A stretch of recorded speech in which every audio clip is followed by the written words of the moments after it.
I was more of an inconvenience. I'd be like, this isn't where I live. I live in town. He was mean, he was really abusive. But we would skip school and then go back to school to eat breakfast. It's really hard to explain how it happened, but living at my house with my mom and her boyfriend slash husband was so painful that I was there as little as possible. I made it very clear in no uncertain terms that I wasn't welcome to live there anymore.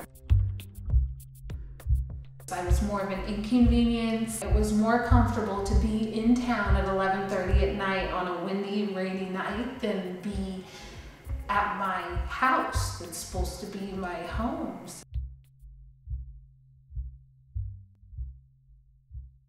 Tell us about where you live and what you're doing now. Well, I live on beautiful Orcas Island, of course, and I am a personal assistant and a freelance cake baker. So, and also a mother and a wife. How old is your child now? 5. Oh. And in kindergarten. Oh, right. Sweet. And I've been married for 5 years. Wow. And together for 8. Oh, that's incredible. Oh, wonderful. Well, thank you. And what about growing up here on Orcas? How did that go? Really well.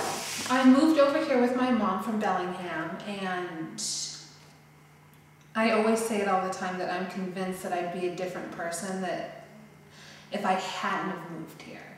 Because we got here the first day of my freshman year in high school, and yeah, I was pretty shy and really unhappy and really scared, but by my senior year I was I was wild and ready to go. So Orcas definitely made me who I am today. So the people around me in the high school and the teachers, and they just kind of want to know who you are. And so I kind of found out who I was, and it was okay to be funny and okay to say, no, I don't like that. But about these bad times, what specifically happened? I'd have to say that my mother, she had a boyfriend for about 17 years. So I've actually known this man longer than I've known my real dad, who I hadn't seen in 22 years.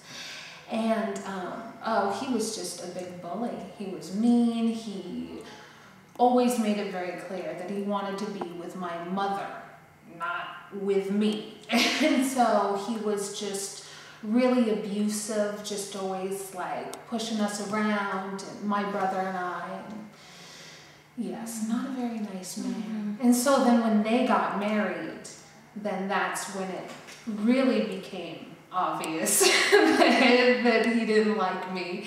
And we moved here actually before they got married. And then they got married here, and then my mom's like, you should start hitchhiking to school. And I'm like, oh, really? Is that okay here? And so actually it was okay. So it was just kind of them as a couple distancing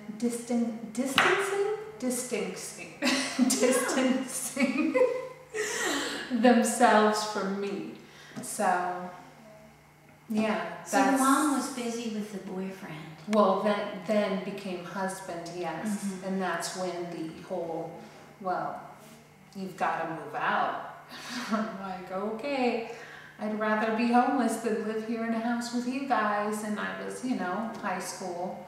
So, geez, I'd say like 16 or 17. And your mom just said you had to move out, basically? Well, they made it very clear in no uncertain terms that I wasn't welcome to live there anymore. That I was more of an inconvenience, and I mean, it got to the point when I was coming home, I'd be there and I'd be like, this isn't where I live. I live in town. So, with all my friends, and it was more comfortable to be in town at 11:30 at night on a windy, rainy night than be at my house that's supposed to be my home. So that's when it became very clear. Running away from home or moving out because your parents tell you to can be a very dangerous thing. There are so many, this is a dangerous world. Yeah, it is a dangerous world, but when you're a kid, you're also indestructible and nothing can ever hurt you. Not bullets, not cars, not anything. So it wasn't scary because I had my friends. And being in a protected environment like Orcas Island. Oh, absolutely. I mean, it kind of started off as, you know, oh, it's safe to hitchhike here, it's safe to hitchhike there, but I mean, it was definitely like, you know, the cops wave at you, you wave at the cops, they all know who you are, and everybody knows who you are. So it was kind of safe and kind of like, oh, you know, I don't want you hanging out with her because she's homeless. Right. How many people were in your little group? I'd say about 4 to 7, depending on if somebody found a place to sleep. So a lot of them, some of them were from Oregon, most of them were from here, and just. And what was the age range of this group? I'd say anywhere from, I'd say 15 to, geez, I don't know, probably in their early 20s. And it was all just homeless? all homeless. Were the or other Orcas kids like you that basically the parents or someone had told them that or made them feel like they weren't welcome at home, or what was the deal? Kind of like they were outsiders. I have a really close friend of mine who we were homeless together actually, and we are still very close now. And we talk about those times, like reminiscing, and we're like, oh yeah, those were good times, going to the food bank and bringing the food back to the forest, and just kind of doing that. And did you get most of your food from the food bank? actually, my friend and I, we would go and skip school. It's a wonder I even graduated. But we would skip school and then go back to school to eat breakfast, and then we'd leave school again, and then we'd come back in time for lunch, and then we'd leave again, and so we actually ate school food, which was always warm, which is what we liked. So I know there's ways to get past it. And we'd go to the lagoon and take baths or go to friends' houses while their parents were at work and take showers and do our clothes, or yeah, that's what made it easy being homeless, is there's always somewhere to go. There's always somewhere. Did your mom slip you an allowance or anything, or? No, when I saw her in town sometimes she'd be like, oh, can I buy you a piece of chicken? And I would kind of think that was weird, but part of me thought it was normal, that what she was doing wasn't wrong.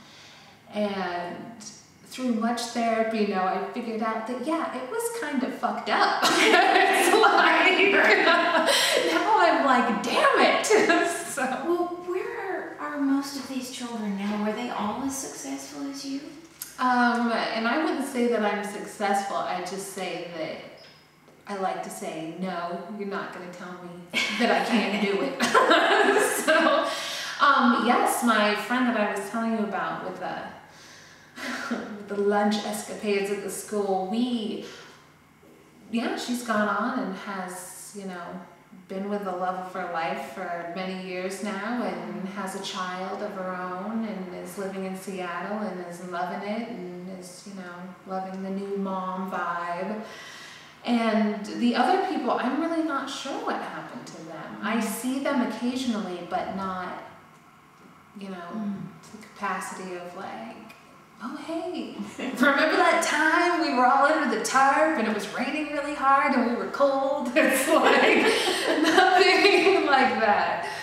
So it's just kind of one of those, hey,